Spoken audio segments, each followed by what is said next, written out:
Hello Saber Forum and hello YouTube. Today I will be doing a video review of two different lightsabers, the Liberator here in the red and the standard issue, it's blue right over here.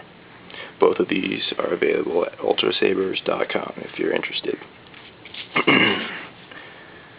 So the first thing that you'll notice is that this one has, the Liberator right here has a thinner handle right in the middle. Standard issue is the same width all the way across, the same thickness. I kind of prefer that. I just think it looks and feels a little bit better, but that's entirely a matter of personal preference. They both look great, as you can see. They're very shiny. There's no blemishes or deflects in the hilt at all, which is awesome because they were grab bag sabers, which means a lot of times those things do have small aesthetic little blemishes in them or something. I was really impressed that I ordered them and they didn't have any problems like that at all. Each one is 4 feet long,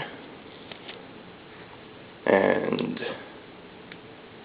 here in a well-lit room they still light up very bright.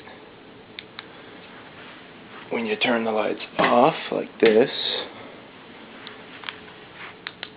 they really light up the whole room. They look awesome. They're very bright.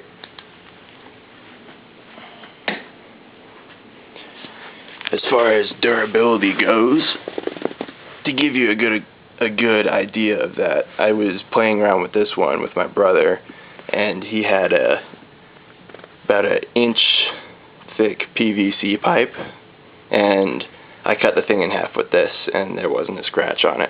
These things are the heavy grade blades and they are ridiculously durable. You can fight with these at full strength. You don't need to worry about them breaking or anything.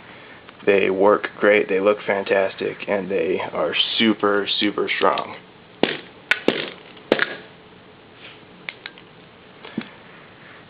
Anyway, the price for both of these was $65.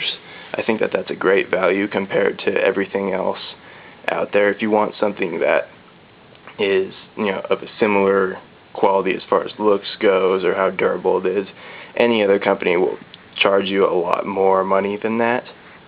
So I think that these are a great bargain. There is no sound. I just got the stunt sabers because I didn't feel that I needed to have the sound. It's cheaper going without it, and I think that the sound is kind of annoying anyway. If you do want to go with sound, the lightsaber is generally about twice as expensive, and that's understandable because you need a speaker that will fit inside of here and will be durable enough to be able to fight with and not break or anything like that.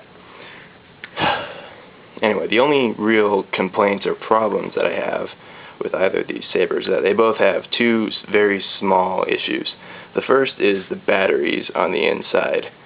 These things unscrew right here, and there's just a little pack that you can stick AAA batteries in, and sometimes those batteries can get knocked loose or kind of come out a little bit when you're playing around with these.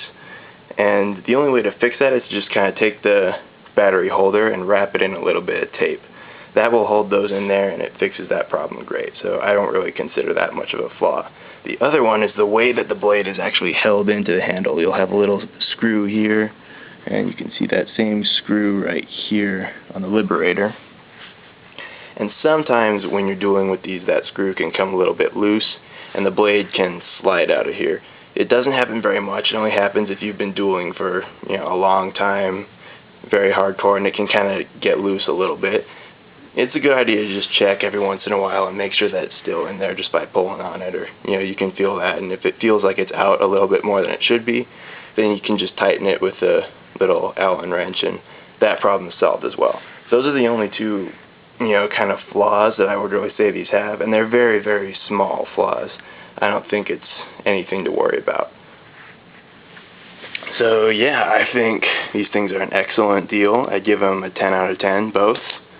They are awesome, and I'm very happy with them. Being a stupid teenager, I tend to spend my money on a lot of silly things, and I've experienced my fair share of buyer's remorse, but I'm happy to say that with these, that is not the case.